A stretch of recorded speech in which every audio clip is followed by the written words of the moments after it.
Okay, so we've finished with the E module, the ribs for the E module. We're going to do the ribs for the F module, and they're going to be some real basics here.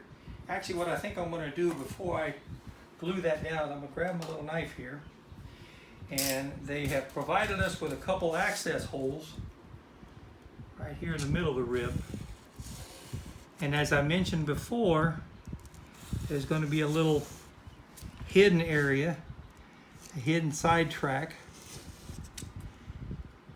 that you can put a train in and then have it come out as a surprise or something like that.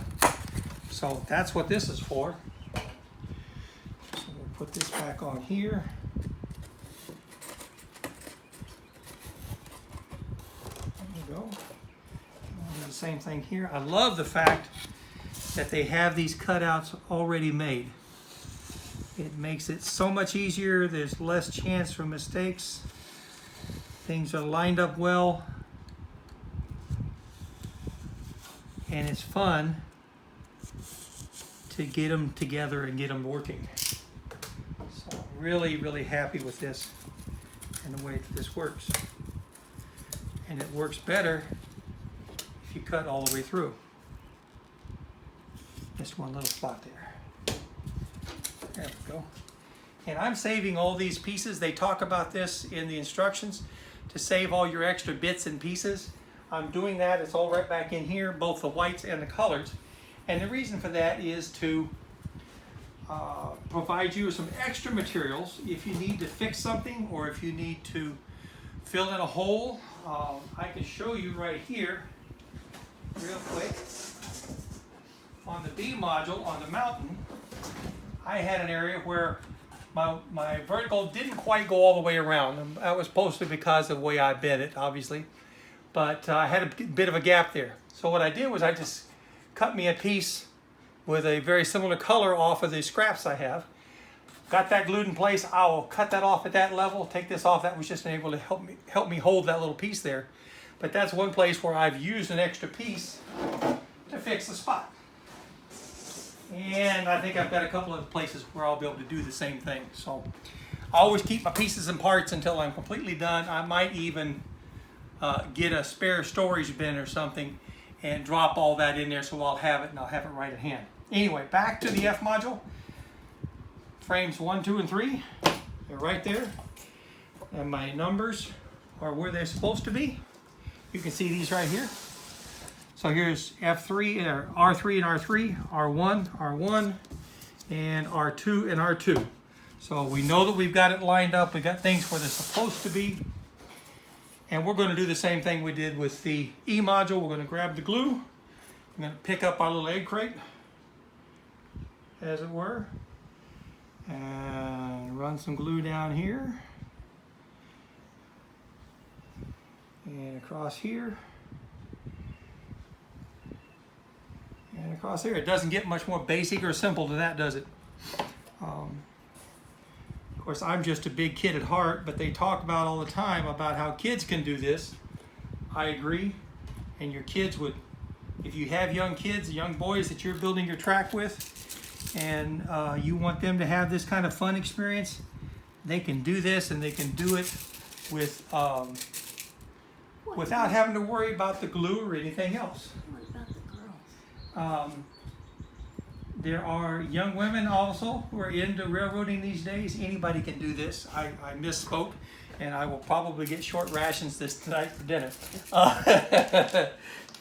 But whether it's a boy or a girl, which the enthusiasm about trains and building is what really, really counts. And I can't think of a product. I haven't seen a product yet. I haven't been out in the train world a whole lot. But from what I have seen, guys, gals, I haven't seen anything that compares to this. This is just very, very cool the way it's done, the way it works. And no, they're not paying me. This is not a paid endorsement. But this is really, really, really fun.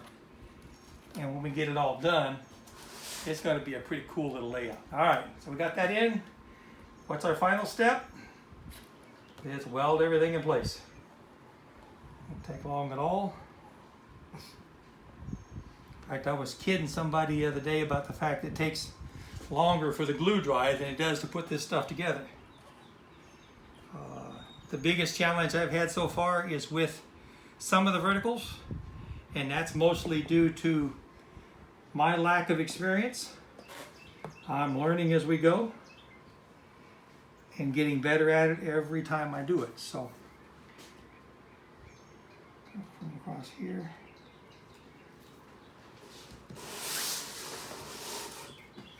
And I have grandkids that are going to get to see this one day, and they are just going to bust out their buttons when they see this. So I'm looking forward to that day as well.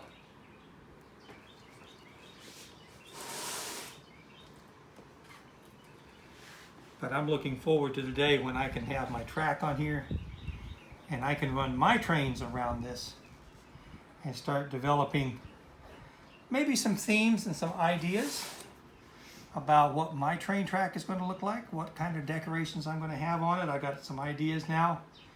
I think I may have mentioned it before. One of the things I'm thinking about doing is on the A module, there's a little area that's a lake. I thought it would be a lot of fun because I'm a retired sailor.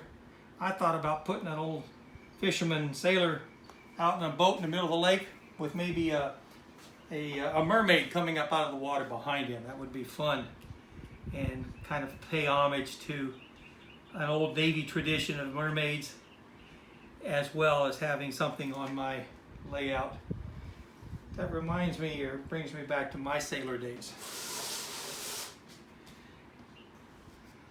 Got that. All right, that looks like all of it, guys. Set that back over here out of the way. So we're going to have to get a little creative here with weights.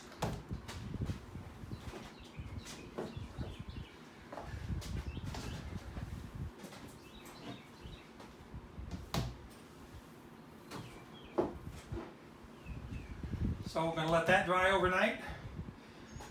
My next project is going to be, or my next item is going to bring back some of the other modules. The B module I need to finish up on. The C and D, I've got horizontals and verticals to do.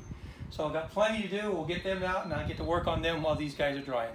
So we'll see you on the next segment.